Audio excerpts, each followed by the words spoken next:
شروع اللہ کا نام لے کر جو بڑا مہربان نہایت رحم والا ہے۔ الف لام میم۔ اللہ وہ ہے جس کے سوا کوئی معبود نہیں، جو سدا زندہ ہے، جو پوری کائنات سنبھالے ہوئے ہے۔ اس نے تم پر وہ کتاب نازل کی ہے جو حق پر مشتمل ہے، جو اپنے سے پہلی کتابوں کی تصدیق کرتی ہے، اور اسی نے تورات اور انجیل اتاری جو اس سے پہلے لوگوں کے لیے مجسم ہدایت بن کر آئی تھی، اور اسی نے حق و باطل کو پرکھنے کا معیار نازل کیا۔ بے شک جن لوگوں نے اللہ کی آیتوں کا انکار کیا ہے ان کے لیے سخت عذاب ہے، اور اللہ زبردست اقتدار کا مالک اور برائی کا بدلہ دینے والا ہے۔ یقین رکھو کہ اللہ سے کوئی چیز چھپ نہیں سکتی، نہ زمین میں نہ آسمان میں۔ وہی ہے جو ماؤں کے پیٹ میں جس طرح چاہتا ہے تمہاری صورتیں بناتا ہے، اس کے سوا کوئی معبود نہیں، وہ زبردست اقتدار کا بھی مالک، اعلیٰ درجے کی حکمت کا بھی۔ اے رسول، وہی اللہ ہے جس نے تم پر کتاب نازل کی ہے، جس کی کچھ آیتیں تو محکم ہیں، جن پر کتاب کی اصل بنیاد ہے، اور کچھ دوسری آیتیں متشابہ ہے۔ اب جن لوگوں کے دلوں میں ٹھیڑ ہے وہ ان متشابہ آیتوں کے پیچھے پڑے رہتے ہیں تاکہ فتنہ پیدا کرے اور ان آیتوں کی تاویلیات تلاش کرے، حالانکہ ان آیتوں کا ٹھیک ٹھیک مطلب اللہ کے سوا کوئی نہیں جانتا۔ اور جن لوگوں کا علم پختہ ہے وہ یہ کہتے ہیں کہ ہم اس مطلب پر ایمان لاتے ہیں جو اللہ کو معلوم ہے۔ سب کچھ ہمارے پروردگار ہی کی طرف سے ہے، اور نصیحت وہی لوگ حاصل کرتے ہیں جو عقل والے ہیں۔ ایسے لوگ یہ دعا کرتے ہیں کہ اے ہمارے رب، تو نے ہمیں جو ہدایت عطا فرمائی ہیں اس کے بعد ہمارے دلوں میں ٹھیڑ پیدا نہ ہونے دے، اور خاص اپنے پاس سے ہمیں رحمت عطا فرما۔ بے شک تیری اور صرف تیری ذات وہ ہے جو بے انتہا بخشش کے خوگر ہے۔ اور ہمارے پروردگار تو تمام انسانوں کو ایک ایسے دن جمع کرنے والا ہے جس کے آنے میں کوئی شک نہیں۔ بے شک اللہ اپنے وعدے کی خلاف ورزی نہیں کرتا۔ حقیقت یہ ہے کہ جن لوگوں نے کفر اپنا لیا ہے اللہ کے مقابلے میں، نہ ان کی دولت ان کے کچھ کام آئے گی، نہ ان کی اولاد، اور وہی ہے جو آگ کا ایندھن بن کر رہے گی۔ ان کا حال فرعون اور ان سے پہلے کے لوگوں کے معاملے جیسا ہے۔ انہوں نے ہماری آیتوں کو جھٹلایا، چنانچہ اللہ نے ان کو ان کے گناہوں کی وجہ سے پکڑ میں لے لیا، اور اللہ کا عذاب بڑا سخت ہے۔ جن لوگوں نے کفر اپنا لیا ہے ان سے کہہ دو کہ تم مغلوب ہو گئے، اور تمہیں جمع کر کے جہنم کی طرف لے جایا جائے گا، اور وہ بہت برا بچھونا ہے۔ تمہارے لیے ان دو گروہ کے واقعے میں بڑی نشانی ہے جو ایک دوسرے سے ٹکرائے تھے۔ ان میں سے ایک گروہ اللہ کے راستے میں لڑ رہا تھا، اور دوسرا کافروں کا گروہ جو اپنے آپ کو کھلی آنکھوں ان سے کئی گنا زیادہ دیکھ رہا تھا۔ اور اللہ جس کی چاہتا ہے اپنی مدد سے تائید کرتا ہے۔ بے شک اس واقعے میں آنکھوں والوں کے لیے عبرت کا بڑا سامان ہے۔ لوگوں کے لیے ان چیزوں کی محبت خوشنما بنا دی گئی ہے جو ان کی نفسانی خواہشات کے مطابق ہوتی ہے، یعنی عورتیں، بچے، سونے چاندی کے لگے ہوئے ڈھیر، نشان لگائے ہوئے گھوڑے، چوپائے اور کھیتیاں۔ یہ سب دنیاوی زندگی کا سامان ہے، لیکن ابتدائی انجام کا حسن تو صرف اللہ کے پاس ہے۔ کہہ دو کیا میں تمہیں وہ چیزیں بتاؤں جو ان سب سے کہیں بہتر ہے؟ جو لوگ تقوی اختیار کرتے ہیں ان کے لیے ان کے رب کے پاس وہ باغات ہے جن کے نیچے نہریں بہتی ہے، جن میں وہ ہمیشہ رہے گی، اور پاکیزہ بیویاں ہیں، اور اللہ کی طرف سے خوشنودی ہے، اور تمام بندوں کو اللہ اچھی طرح دیکھ رہا ہے۔ یہ وہ لوگ ہیں جو کہتے ہیں کہ اے ہمارے پروردگار، ہم آپ پر ایمان لے آئے ہیں، اب ہمارے گناہوں کو بخش دیجئے اور ہمیں دوزخ کے عذاب سے بچا لیجئے۔ یہ لوگ بڑے صبر کرنے والے ہیں، سچائی کے خوگر ہے، عبادات گزار ہے، اللہ کی خوشنودی کے لیے خرچ کرنے والے ہیں، اور سحری کے اوقات میں استغفار کرتے رہتے ہیں۔ اللہ نے خود اس بات کی گواہی دی ہے، اور فرشتوں اور اہل علم نے بھی، کہ اس کے سوا کوئی معبود نہیں جس نے انصاف کے ساتھ کائنات کا انتظام سنبھالا ہوا ہے۔ اس کے سوا کوئی عبادت کے لائق نہیں جس کا اقتدار بھی کامل ہے، حکمت بھی کامل۔ بے شک معتبر دین تو اللہ کے نزدیک اسلام ہی ہے۔ اور جن لوگوں کو کتاب دی گئی تھی انہوں نے الگ راستہ لا علمی میں نہیں بلکہ علم آ جانے کے بعد محض آپس کی ضد کی وجہ سے اختیار کیا۔ اور جو شخص بھی اللہ کی آیتوں کو جھٹلائے تو اسے یاد رکھنا چاہیے کہ اللہ بہت جلد حساب لینے والا ہے۔ پھر بھی اگر یہ تم سے جھگڑے تو کہہ دو کہ میں نے تو اپنا رخ اللہ کی طرف کر لیا ہے، اور جنہوں نے میری اتباع کی ہے انہوں نے بھی۔ اور اہل کتاب سے اور عرب کے ان پڑھ مشرکین سے کہہ دو کہ کیا تم بھی اسلام لاتے ہو؟ پھر اگر وہ اسلام لے آئے تو ہدایت پا جائے گی، اور اگر انہوں نے منہ موڑا تو تمہاری ذمہ داری صرف پیغام پہنچانے کی حد تک ہے، اور اللہ تمام بندوں کو خود دیکھ رہا ہے۔ جو لوگ اللہ کی آیتوں کو جھٹلاتے ہیں اور نبیوں کو ناحق قتل کرتے ہیں اور انصاف کی تلقین کرنے والے لوگوں کو بھی قتل کرتے ہیں، ان کو دردناک عذاب کی خوشخبری سنا دو۔ یہ وہ لوگ ہیں جن کے اعمال دنیا اور آخرت میں غارت ہو چکے ہیں، اور ان کو کسی قسم کی مددگار نصیب نہیں ہوگی۔ کیا تم نے ان لوگوں کو نہیں دیکھا جنہوں نے کتاب کا ایک حصہ دیا گیا تھا کہ انہیں اللہ کی کتاب کی طرف دعوت دی جاتی ہے تاکہ وہ ان کے درمیان فیصلہ کرے، اس کے باوجود ان میں سے گروہ منہ موڑ کر انحراف کر جاتا ہے۔ یہ سب اس لیے ہے کہ انہوں نے یہ کہا ہوا ہے کہ ہمیں گنتی کے چند دنوں کے سوا آگ ہرگز نہیں چھوئے گی، اور انہوں نے جو جھوٹی باتیں تراش رکھی ہے انہوں نے ان کے دین کے معاملے میں ان کو دھوکے میں ڈال دیا ہے۔ بھلا اس وقت ان کا کیا حال ہوگا جب ہم انہیں ایک ایسے دن کا سامنا کرنے کے لیے جمع کر لائیں گے جس کے آنے میں ذرا بھی شک نہیں ہے، اور ہر شخص نے جو کچھ کمائی کی ہوگی وہ اس کو پوری پوری دے دی جائے گی، اور کسی پر کوئی ظلم نہیں ہوگا۔ کہو کہ اے اللہ، اے اقتدار کے مالک، تو جس کو چاہتا ہے اقتدار بخشتا ہے، اور جس سے چاہتا ہے اقتدار چھین لیتا ہے، اور جس کو چاہتا ہے عزت بخشتا ہے، اور جس کو چاہتا ہے رسوا کر دیتا ہے۔ تمام تر بھلائی تیرے ہی ہاتھ میں ہے، یقیناً تو ہر چیز پر قادر ہے۔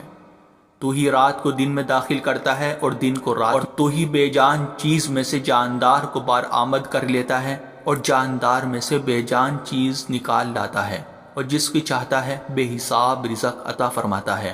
مومن لوگ مسلمانوں کو چھوڑ کر کافروں کو اپنا یار و مددگار نہ بنائیں، اور جو ایسا کرے گا اس کا اللہ سے کوئی تعلق نہیں۔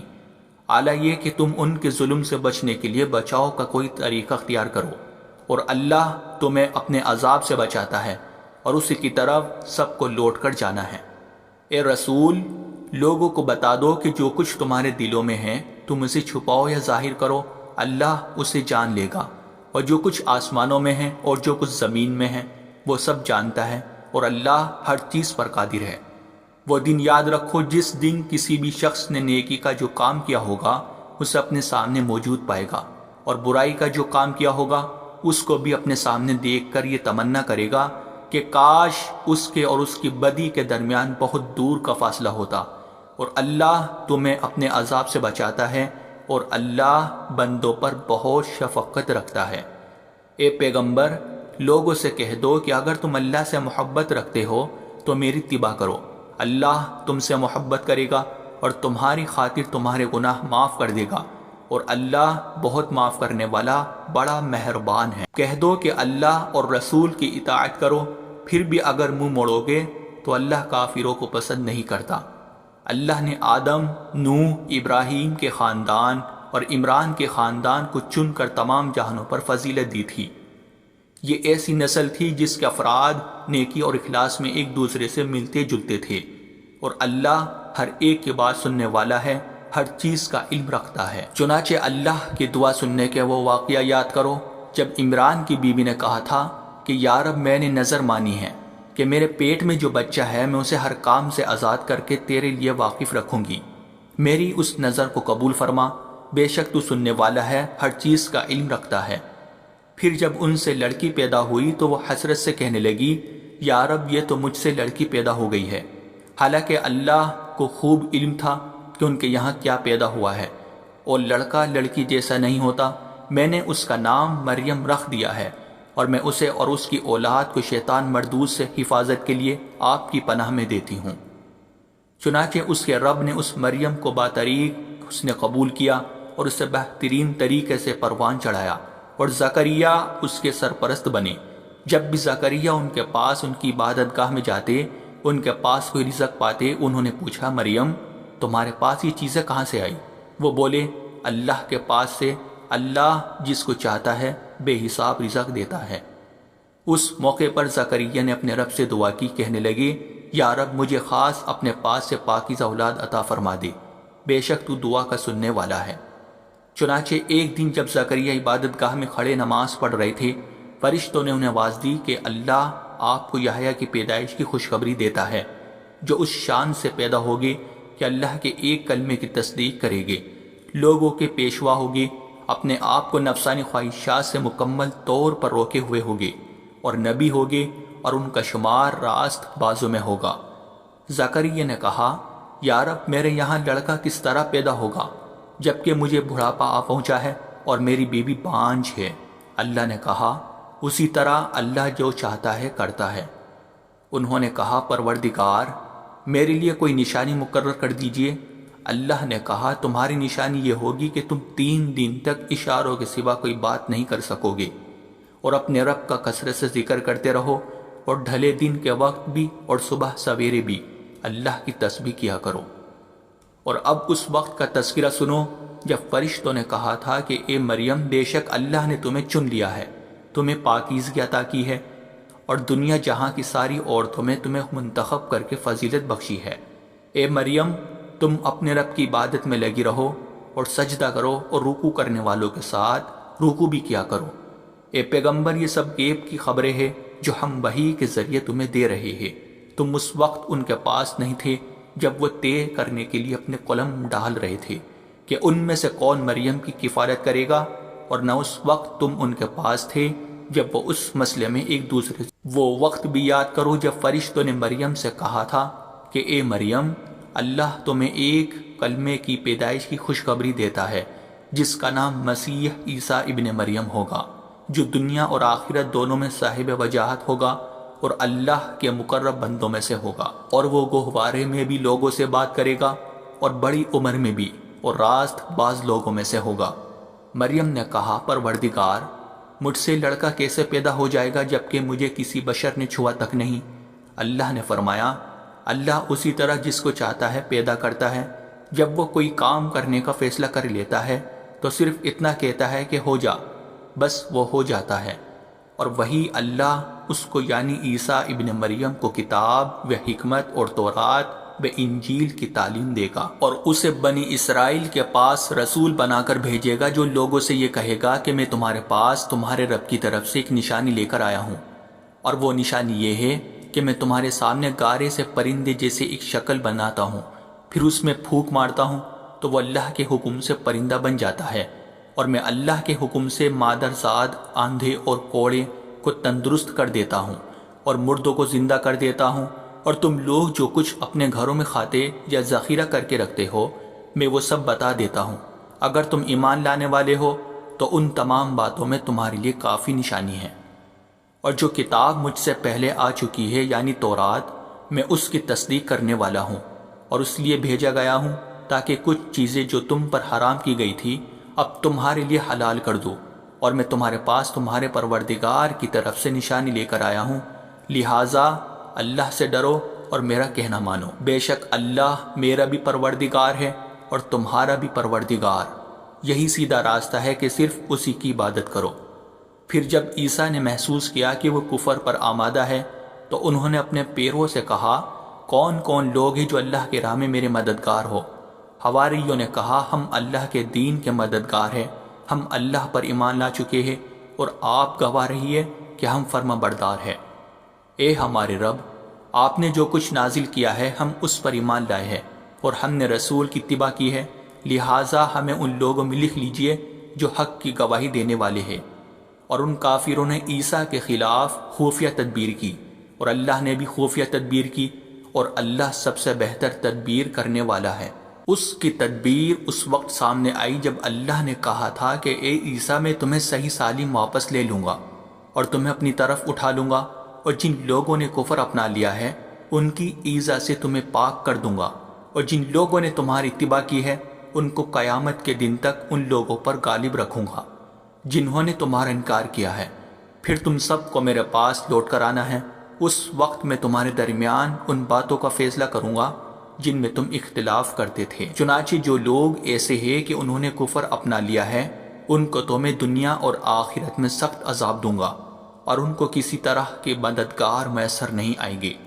البتہ جو لوگ ایمان لائے ہیں اور انہوں نے نیک عمل کیے ہیں ان کو اللہ ان کا پورا پورا ثواب دے گا، اور اللہ ظالموں کو پسند نہیں کرتا۔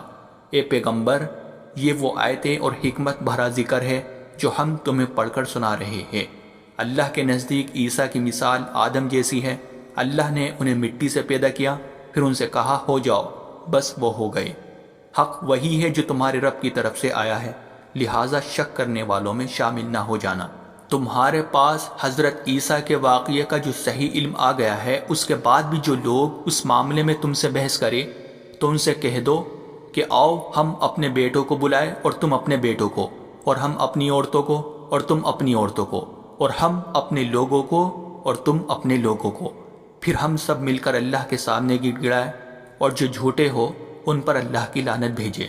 یقین جانو کہ واقعات کا سچا بیان یہی ہے، اور اللہ کے سوا کوئی معبود نہیں ہے، اور یقیناً اللہ ہی ہے جو اقتدار کا بھی مالک ہے، حکمت کا بھی مالک۔ پھر بھی اگر یہ لوگ منہ موڑے تو اللہ مفسدوں کو اچھی طرح جانتا ہے۔ مسلمانوں، یہود و نصارہ سے کہہ دو کہ اہل کتاب ایک ایسی بات کی طرف آ جاؤ جو ہم تم میں سے مشترک ہو، اور وہ یہ کہ ہم اللہ کے سوا کسی کی عبادت نہ کریں اور اس کے ساتھ کسی کو شریک نہ ٹھہرائیں، اور اللہ کو چھوڑ کر ہم ایک دوسرے کو رب نہ بنائیں۔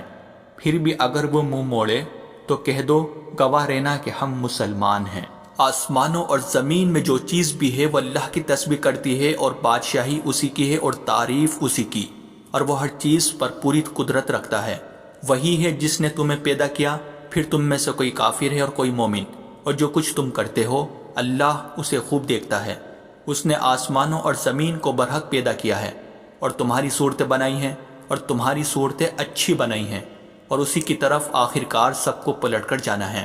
آسمانوں اور زمین میں جو کچھ ہے وہ اسے جانتا ہے، اور جو کچھ تم چھپ کر کرتے ہو اور جو کچھ کھلم کھلا کرتے ہو اس کا بھی اسے پورا علم ہے، اور اللہ دلوں کی باتوں تک کا خوب جاننے والا ہے۔ کیا تمہارے پاس ان لوگوں کے واقعات نہیں پہنچے جنہوں نے پہلے کفر اختیار کیا تھا، پھر اپنے کاموں کا وبال چکھا، اور آئندہ ان کے حصے میں ایک دردناک عذاب ہے؟ یہ سب کچھ اس لیے ہوا کہ ان کے پاس ان کے پیغمبر روشن دلائل لے کر آتے تھے، تو وہ کہتے تھے کہ کیا ہم جیسے انسان ہیں جو ہمیں ہدایت دے گے؟ غرض انہوں نے کفر اختیار کیا اور منہ موڑا، اور اللہ نے بھی بے نیازی برتی، اور اللہ بالکل بے نیاز ہے، بذات خود قابل تعریف۔ جن لوگوں نے کفر اپنا لیا ہے وہ یہ دعویٰ کرتے ہیں کہ انہیں کبھی دوبارہ زندہ نہیں کیا جائے گا۔ کہہ دو کیوں نہیں، میرا پروردگار کی قسم تمہیں ضرور زندہ کیا جائے گا، پھر تمہیں بتایا جائے گا کہ تم نے کیا کچھ کیا تھا، اور یہ اللہ کے لیے معمولی، لہٰذا اللہ پر اور اس کے رسول پر اور اس روشنی پر ایمان لاؤ جو ہم نے نازل کی ہے، اور تم جو کچھ کرتے ہو اللہ اس سے پوری طرح باخبر ہے۔ یہ دوسری زندگی اس دن ہوگی جب اللہ تمہیں روز حشر میں اکٹھا کرے گا۔ وہ ایسا دن ہوگا جس میں کچھ لوگ دوسروں کو حسرت میں ڈال دیں گے، اور جو شخص اللہ پر ایمان لایا ہوگا اور اس نے نیک عمل کیے ہوگے اللہ اس کے گناہوں کو معاف کر دے گا، اور اس کو ایسے باغوں میں داخل کرے گا جن کے نیچے نہریں بہتی ہوگی، جن میں وہ ہمیشہ ہمیشہ رہیں گے۔ یہ ہے بڑی کامیابی۔ اور جن لوگوں نے کفر اختیار کیا ہوگا اور ہماری آیتوں کو جھٹلایا ہوگا وہ دوزخ والے ہوگے، جس میں وہ ہمیشہ رہیں گے، اور وہ بہت برا ٹھکانہ ہے۔ کوئی مصیبت اللہ کے حکم کے بغیر نہیں آتی، اور جو کوئی اللہ پر ایمان لاتا ہے وہ اس کے دل کو ہدایت بخشتا ہے، اور اللہ ہر چیز کو خوب جاننے والا ہے۔ اور تم اللہ کی فرما برداری کرو اور رسول کی فرما برداری کرو۔ پھر اگر تم نے منہ موڑا تو ہمارے رسول کی ذمہ داری صرف یہ ہے کہ وہ صاف صاف بات پہنچا دے۔ اللہ وہ ہے جس کے سوا کوئی معبود نہیں ہے، اور مومنوں کو اللہ ہی پر بھروسہ کرنا چاہیے۔ اے ایمان والو، تمہاری بیویوں اور تمہاری اولاد میں سے کچھ تمہارے دشمن ہیں، اس لیے ان سے ہوشیار رہو، اور اگر تم معاف کر دو اور درگزر کرو اور بخش دو تو اللہ بہت بخشنے والا، بہت مہربان ہے۔ تمہارے مال اور تمہاری اولاد تو تمہارے لیے ایک آزمائش ہے، اور وہ اللہ ہی ہے جس کے پاس بڑا اجر ہے۔ جہاں تک تم سے ہو سکے اللہ سے ڈرتے رہو، اور سنو اور مانو، اور اللہ کے حکم کے مطابق خرچ کرو، یہ تمہارے لیے بہتر ہے۔ اور جو لوگ اپنے دل کی لالچ سے محفوظ ہو جائے وہی فلاح پانے والے ہیں۔